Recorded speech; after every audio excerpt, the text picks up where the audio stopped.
Illegal kids with separation anxiety. This video I'm going to be walking you through some don'ts and do's so your child stays more relaxed and things don't escalate or get worse, having to leave your child in tears and you with a broken heart. My name is Marcela Collier. I'm a parenting coach with Impact Club. It only takes understanding to transform your parenting. And if you're looking to transform your parenting, this is the channel for you. I encourage you to subscribe to my channel and hit the notification bell because every week you get new parenting with understanding content. Tell me in the comments if something similar has happened to you. This was my birthday week. Yes, I just turned 34. I'm not ashamed of my age. I just turned 34. And then my husband asked me, what do you want for your birthday? And I said, the best thing that you can give me is a night that I could just sleep all night and wake up at the time I want to wake up. And we knew that that couldn't happen here because the children will wake us up. So we lined up the babysitter, which by the way was my mother-in-law. We lined up everything and we had this getaway for one night planned. My husband started to put the bags in the car and the twins, I have 4-year-old twins, and by the time they already knew, we were telling them since the day before.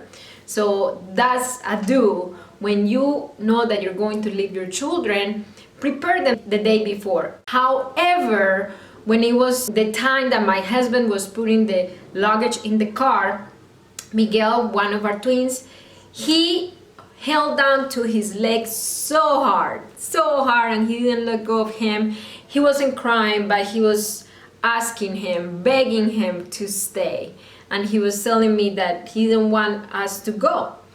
So one thing is, yes, we explained our reasons and we reassured him that we were coming back, which is a good thing to do.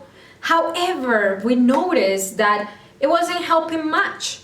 He was still holding on to him. He didn't want to go back to the house. At the moment, he was literally on the street holding onto my husband's leg, and my husband was trying to jam everything in the car. My husband looked at me and then he said, what do we do?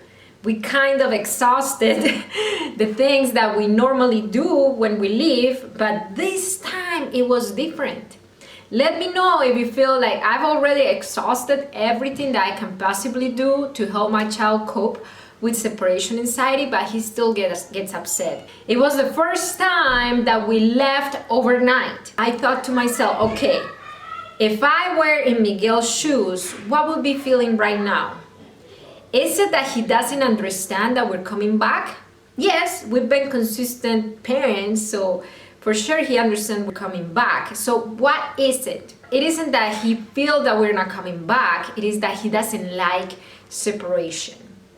And I learned that in the sleep workshop on January. I took the sleep workshop, by the way. If you want to help your children with separation anxiety at bedtime, that workshop is for you because Paula Morales, she's a baby and toddler sleep specialist and she was there helping us. And then she said that the night is the longest separation of the day. So that's why children fight it so much, not because they don't like to sleep, but they just don't like the separation.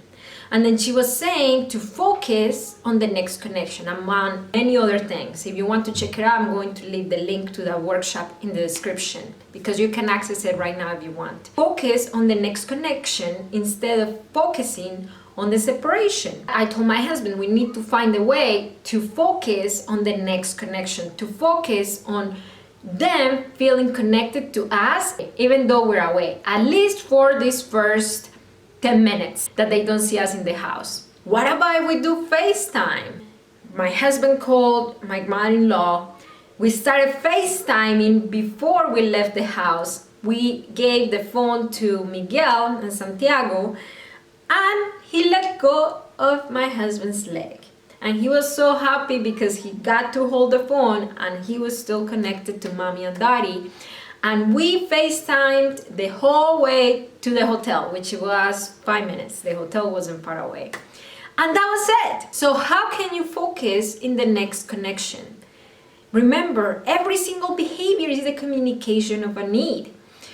You may see the tantrum, you may see the whining, you may see your child holding onto your leg, But if you focus on what you see, you're going to miss their need. Their need is, in this case, I need to feel connected to you. So how can you make your child feel connected to you during the separation? A big don't that I see many people doing is, oh, I'm just not going to say bye because it's just going to make it worse. I'm going to leave quietly. That's just going to make the child feel more unsafe when they find out that you're not there. Or I'm just going to leave. I'm not going to acknowledge no feelings.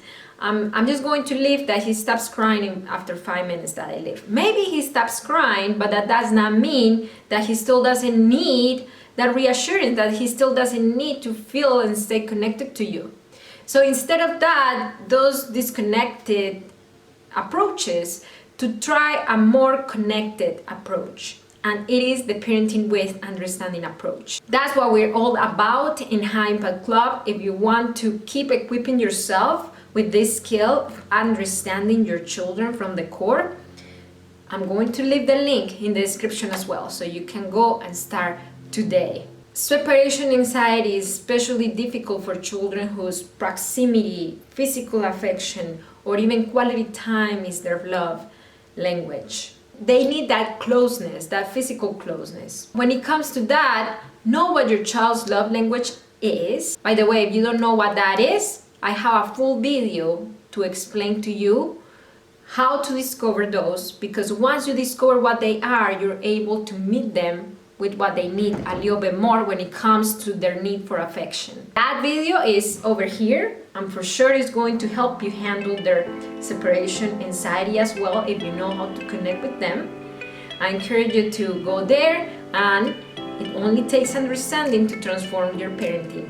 I'll see you next time. Bye.